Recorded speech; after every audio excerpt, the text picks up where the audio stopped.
चलिए साथियों, तो आपको जो क्लास है आज की रिकॉर्डेड क्लास प्रोवाइड की जाएगी। उसका रीजन ये है कि जो इंटरनेट का जो कनेक्टिविटी है वो बहुत आज लो है। ओके। जिस वजह से आपको क्लास आज रिकॉर्डेड मिलेगी। ओके। चलिए, तो यहाँ से हम क्लास को स्टार्ट कर देते हैं और आगे बढ़ते हैं।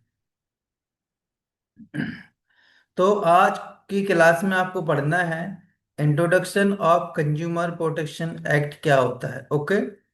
हम पढ़ेंगे कि जो कंज्यूमर होता है, एक कोई उपभोक्ता होता है, उसके लिए कौन सा एक्ट बना हुआ है, कौन सा नियम बना हुआ है, वही हमें चीजें आज पढ़नी है।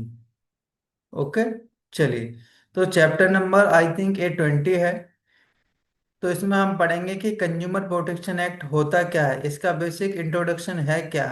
हम इसको पहले समझना है कि कंज्यूमर प्रोटेक्शन एक्ट होता क्या है। ओके। चलिए, तो यहाँ से स्टार्ट कर देते हैं और क्लास को आगे बढ़ाते हैं। तो पॉइंट नंबर 1 है, इसमें पॉइंट नंबर 1 क्या कह रहा है वो समझिए। ओके। चलिए, तो इधर हम देखेंगे कि जो पॉइंट नंबर 1 है वो क्या कह रहा है और समझेंगे।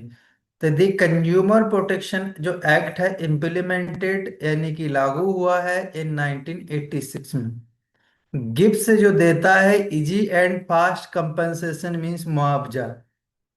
किसको? To consumer grievance. अगर कंज्यूमर कोई कंप्लेन करता है तो उसको उसका मुआवजा देता है। और it safeguards and encourages consumers. और ये सुरक्षित है और एनकरेजेस करता है कंज्यूमर्स को टू स्पीक। स्पीक यानी कि बोलो। अगेंस्ट किसके? Insufficient flows and goods and service. अगर जो सर्विस है आपको प्रॉपर तरीके से नहीं मिल रही है तो आप उसके बारे में बोलिए। ओके। चलिए, आप उसके बारे में बोलिए। जो गुड्स है, जो फूड मटेरियल आपको मिल रहा है, अगर प्रॉपर नहीं मिल रहा है तो। चलिए आगे बढ़ते हैं। Point number second. If traders, यदि कोई ट्रेडर्स है या मैन्युफैक्चरर्स है, प्रैक्टिस एनी इलीगल ट्रेड, अगर वो प्रैक्टिस कहता है किसी भी इलीगल ट्रेड का, तो दिस एक्ट प्रोटेक्ट, जो एक्ट है वह प्रोटेक्ट करता है their rights as a consumer. वो कंज्यूमर को वो राइट प्रोटेक्ट करता है कि जो कंज्यूमर है वो कह सकता है कि जो भी इलीगल तरीके से ट्रेड चल रहा है उसका वो कंप्लेन कर सकता है। तो the primary motivation of this forum, जो प्राइमरी मोटिवेशन होता है इस फोरम यानी कि इस एक्ट का, इज टू, वो क्या है? वेस्टो एड, जो कि wasted to both the parties and eliminated lengthy lawsuit. यानी कि दोनों पार्टी, चाहे कंज्यूमर हो और चाहे सेलर हो, दोनों को एलिमिनेट कर दिया जाएगा। लेंथी लॉ सूट्स मतलब आसानी से लॉ के रूल्स में रहते हुए आपको अलग कर दिया जाएगा। नेक्स्ट है point number third. This protection act, जो प्रोटेक्शन एक्ट है, कवर्स, इसमें कवर किया गया है ऑल गुड्स एंड सर्विसेज। जितने गुड्स हैं और जितनी सर्विसेज हैं उसको सारी कवर की गई हैं। ऑफ ऑल पब्लिक, सारी पब्लिक के लिए, चाहे प्राइवेट हो चाहे कोऑपरेट सेक्टर्स हो, एक्सेप्ट दो accepted by the central government, central government को छोड़कर। नेक्स्ट। नेक्स्ट पॉइंट क्या कहता है, फोर्थ नंबर का पॉइंट वो देखते हैं। तो द एक्ट प्रोवाइड्स, जो एक्ट है वो प्रोवाइड करता है एक प्लेटफॉर्म को फॉर अ कंज्यूमर, उपभोक्ता के लिए, वेयर यानी कि जहां they can file there complain, वो अपनी फाइल को कंप्लेन कर सकते हैं अगर उन्हें कोई इशू रहता है फूड से लेकर के गुड्स से लेकर के। तो द फोरम टेक्स एक्शन, जो फोरम है यानी कि जो रूल्स है, जो एक्ट है, वो एक्शन लेता है अगेंस्ट द कंसर्न्ड सप्लायर। जिस सप्लायर के अगेंस्ट अगर वो कंप्लेन किया है तो रूल वो एक्शन लेता है एंड कंपेंसेशन इज ग्रांटेड, और उनको मुआवजा दिलाता है टू द कंज्यूमर के लिए, for hassle he and she encountered, चाहे उसमें लड़का हो चाहे लड़की हो, कोई भी हो, उसको कंपनसेशन प्रोवाइड करता है। चलिए आगे बढ़ते हैं और देखते हैं। तो ये तो हो गया हमारा कंज्यूमर प्रोटेक्शन एक्ट क्या होता है, इसमें क्या नहीं होता है। ये हमने आपको पॉइंट बाय पॉइंट समझा दिया है। आप इसको एक बार समझ में नहीं आता है दोबारा देखिए। चलिए, नेक्स्ट हम बात करते हैं कंज्यूमर्स राइट एंड रिस्पॉन्सिबिलिटीज। जो कंज्यूमर होता है उसकी क्या राइट है, उसको क्या राइट्स हैं और उसकी क्या रिस्पॉन्सिबिलिटी है, वो हमें चीजें देखना है। तो वो हम देखेंगे और समझेंगे। चलिए, तो the rights and responsibilities of consumer, consumer का राइट्स और रिस्पॉन्सिबिलिटीज क्या है वो चीज हम देखेंगे। तो पहले हम देखते हैं rights of the consumer, consumer के क्या राइट हैं। चलिए, नंबर वन पहला राइट्स है राइट टू सेफ्टी, अपनी सेफ्टी का राइट है। दूसरा है राइट टू चूज, सिलेक्ट करने का राइट है। कोई भी मटेरियल है, गुड्स है, उसको जो सिलेक्ट करना हो वो सिलेक्ट करेगा। राइट टू बी इन्फॉर्म्ड, उसे इन्फॉर्म करने का राइट है। राइट टू कंज्यूमर एजुकेशन, उसको ये भी राइट है कि जो कंज्यूमर होते हैं उनको एजुकेट करें। राइट टू बी हेard, उसको ये भी राइट है कि उसकी बात सुनी जाए। और राइट टू सीक कंपेंसेशन, उसको ये भी राइट है कि वो अपना मुआवजा मांगे। ओके, चलिए। ये अभी हमने आपको जस्ट पॉइंट समझाए हैं क्या क्या है, अब इसी को हम आपको थोड़ा डिटेल में समझाते हैं। चलिए, तो कंज्यूमर राइट्स एंड रिस्पॉन्सिबिलिटीज में तो कंज्यूमर का जो राइट हम देखते हैं, पहला पॉइंट क्या है, ये राइट्स है। रिस्पॉन्सिबिलिटीज को अभी हम आगे पढ़ेंगे। तो पहले हम राइट्स की बात करते हैं, तो पहला है right to safety. Point number one, right to safety में यह आता है कि कंज्यूमर को वो राइट होता है कि उसका जो फूड या मटेरियल जो भी गुड्स परचेज कर रहा है वो सेफ है कि नहीं। तो बिफोर बाइंग, बाय करने से पहले अ कंज्यूमर कैन इंसिस्ट। तो कोई भी फूड मटेरियल खरीदने से पहले जो कंज्यूमर होता है वो इंसिस्ट कर सकता है on the quality and guarantee of the goods, कि जो इंसिस्ट मतलब बात कर सकता है इसकी क्वालिटी क्या है, क्या गारंटी है ऑफ गुड्स, जो भी वो मटेरियल खरीद रहा है। Though they should ideally purchase, वो आइडियली तरीके से परचेज करेंगे as a certified product like SIS। Okay, AG mark, ये उस पर मार्क होनी चाहिए। नेक्स्ट है राइट टू चूज, उसको सिलेक्ट करने का भी क्या है, राइट है। क्या राइट, देखिए, consumer should have the right, consumer को राइट होना चाहिए, यानी कंज्यूमर के पास ये भी राइट है कि टू चूज, वो सेलेक्ट कर सकता है फ्रॉम वैरायटी ऑफ गुड्स। उसको अगर 10 एक ही आइटम के अगर 10 क्वालिटी आपने उसको प्रोवाइड कर दिया तो उसको राइट है कि उसको जो जो भी आइटम चाहिए वो परचेज करेगा, आपके कहने से परचेज नहीं करेगा।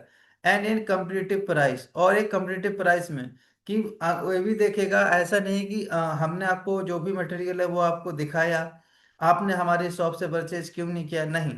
तो वो कॉम्पिटिटिव प्राइस भी देखेगा कि दूसरी जगह हमें प्राइस कम मिल रहा है तो हम वहां से लेंगे। नेक्स्ट, चलिए, राइट टू बी इन्फॉर्म्ड, उसके पास ये भी राइट है कि वो इन्फॉर्म्ड कर सकता है। तो द बायर्स, जो भी बायर्स है, शुड बी इन्फॉर्म्ड, उसे इन्फॉर्म्ड होना चाहिए with all necessary details of product, उससे जो प्रोडक्ट की सारी जो डिटेल्स है वो उसको जरूरी है। Make him her act wise, उसको एक्ट वाइज बात करने के लिए। And change the buying decision, और वो चेंज भी कर सकता है अपना खरीदने का डिसीजन।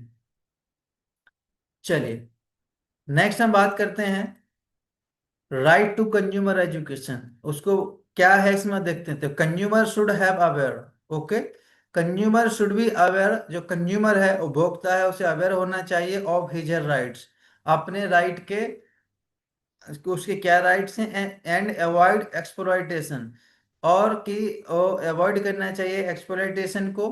और ignorance can cost them more, अगर उसका कॉस्ट ज्यादा है, पैसा ज्यादा है, तो वो इग्नोर कर सकते हैं, उसको नहीं परचेज कर सकते हैं। नेक्स्ट है राइट टू बी हेard, तो दिस मीन्स होता है कंज्यूमर विल गेट, जो कंज्यूमर है will get due attention, attention के साथ एक्सप्रेस कर सकता है their grievance at suitable forum, यानी कि जो भी प्रॉब्लम है वो अपनी बात वहां रख सकता है, लेकिन वो भी कैसे, सुइटेबल फोरम में, एक वे में जैसे बात की जाती है उस वे में वो अपनी जो भी प्रॉब्लम है उसको रख सकता है। नेक्स्ट है राइट टू सी कंपेंसेशन, तो वो अपना मुआवजा मांग सकता है।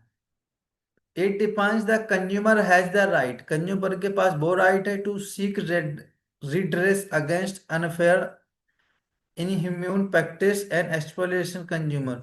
ओके, अगर उसके साथ कोई फूड ऐसा है और वो सही से नहीं उसने परचेज किया है तो वो कंपनसेशन भी मांग सकता है। नेक्स्ट, चलिए आगे बढ़ते हैं इधर से और देखते हैं। अब इधर हम बात करते हैं रिस्पॉन्सिबिलिटीज ऑफ द कंज्यूमर। अब कंज्यूमर की जिम्मेदारी क्या बनती है, जो उपभोक्ता है उसकी जिम्मेदारी क्या है। चलिए, तो पॉइंट नंबर वन है रिस्पॉन्सिबिलिटी टू बी अवेयर, कि उसे अवेयर करना चाहिए। रिस्पॉन्सिबिलिटी टू थिंक इंडिपेंडेंटली, कि वो स्वतंत्र तरीके से सोच सकता है। रिस्पॉन्सिबिलिटी टू स्पीक आउट, वो बोल सकता है। रिस्पॉन्सिबिलिटी टू कंप्लेन, और responsibility to be an ethical consumer. चलिए, अब इसको हम वन बाय वन समझते हैं क्या है। तो पहला नंबर बात हम करते हैं रिस्पॉन्सिबिलिटी टू बी अवेयर। तो इसमें करना क्या है, तो आ कंज्यूमर, को एक कंज्यूमर होता है, हैज टू बी माइंडफुल, उसे माइंडफुल होना चाहिए of the safety and quality of the product, कि जो प्रोडक्ट की क्या क्वालिटी है और क्या वो सेफ है हमारे लिए। एंड सर्विसेज बिफोर परचेजिंग, जो भी सर्विस परचेज कर रहे हैं उससे पहले अवेयर होना चाहिए। नेक्स्ट है responsibility to think independently, consumer should be well concerned. तो कंज्यूमर को अच्छे से कंसर्न होना चाहिए अबाउट किसके, व्हाट दे वांट टू, उन्हें क्या चाहिए, एंड नीड, और किस चीज की जरूरत है। Therefore so make independent choice, so वे अपनी चॉइस के अकॉर्डिंग जो भी चीज परचेज करना है वो परचेज कर सकते हैं। Next, responsibility to speak out, बोलने की जिम्मेदारी। तो वायर शुड बी फेयरलेस, जो वायर होता है वो फेयरलेस होना चाहिए। टू स्पीक आउट, उसे कोई डर नहीं होना चाहिए, इजीली बोला देयर ग्रीवेंसेस, मतलब जो उसकी समस्या है। एंड टेल ट्रेडर्स, और वो ट्रेडर्स से कहे व्हाट दे एग्जैक्टली वांट, वो क्या चाहते हैं एक्चुअल में, बताइए। नेक्स्ट है रिस्पॉन्सिबिलिटी टू कंप्लेन, कंपनी की रिस्पॉन्सिबिलिटी किस तरह से होती है वो देखते हैं। It is the consumer responsibility, एक कंज्यूमर की रिस्पॉन्सिबिलिटी होती है टू एक्सप्रेस, बताने के लिए, कि फाइल आ कंप्लेंट, कि उनको आपको एक कंप्लेंट फाइल करना है अबाउट देयर डिससेटिस्फेक्शन, कि आप ऑफ विथ गुड्स और सर्विस, आपकी जो गुड्स यानी जो आइटम हमने परचेज किए हैं, आपकी जो सर्विस है उससे हम सेटिस्फाई नहीं है। तो in sincere and fair manner, sincere और फेयर मैनर में हमें बात करनी है, कंप्लेन करनी है। नेक्स्ट है responsibility to an ethical consumer, हमारी जिम्मेदारी है कि हम इथिकली कंज्यूमर हैं। तो they should be fair and not engage themselves, हमें फेयर होना चाहिए और इंगेज होना, नॉट इंगेज होना चाहिए अपने देमसेल्फ, स्वयं, विथ एनी डिसेप्टिव प्रैक्टिस, कोई ऐसी हरकत नहीं करनी है कि जो इथिकल ना हो। नेक्स्ट और लास्ट इसका टॉपिक बचा हुआ है how to file a complain. अगर आपने किसी फूड मटेरियल को या गुड्स को परचेज किया है लेकिन आपको कंप्लेन करना है, तो आप कंप्लेन कब करें, वो बात आई है। Okay, how to file a complain. तो पॉइंट नंबर वन, आप कंप्लेन कब करेंगे, within 2 years of purchasing the product और services.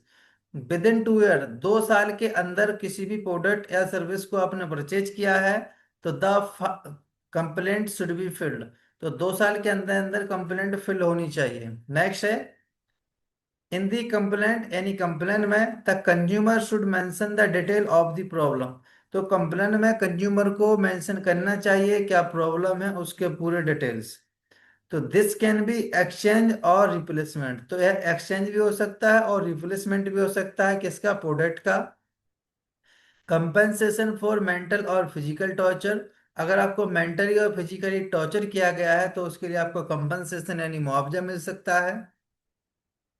However the declaration needs to be reasonable, जो भी आप बात लिख रहे हैं उसका कोई रीजन होना चाहिए।